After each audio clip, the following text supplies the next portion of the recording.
School के खेल के मैदान में काशिफ और अदनान खेलते हैं। उनकी हंसी हवा में गूंजती है। काशिफ अदनान का समर्थन करता है, मदद का हाथ देकर गिरने से बचाता है। अदनान की खुशी में स्वार्थ का एक संकेत है। अदनान अस्पताल के बिस्तर पर लेटा है, कमजोर और पीला, क्योंकि काशिफ उसके बगल में बैठा है, एक मूक संरक्षक। डॉक्टर गंभीर खबर देता है, अदनान को खून की जरूरत है। बिना किसी हिचकिचाहट के काशिफ अपना खून दान करने के लिए स्वयंसेवक बनता है। अदनान की आवाज भावना से कांपती है जब वह फुसफुसाता है, शुक्रिया काशिफ। अदनान नए दोस्तों के घेरे से घिरा हुआ कैंपस में घूमता है। उसकी शैली बदल गई है और आत्मविश्वास से भरी है।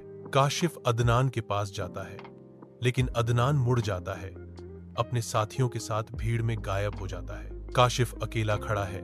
उसका चेहरा उदास है, क्योंकि वह अदनान को जाते हुए देखता है। अदनान गलत तरीके से आरोपित, खुद को पुलिस स्टेशन की ठंडी दीवारों में अलग थलग पाता है।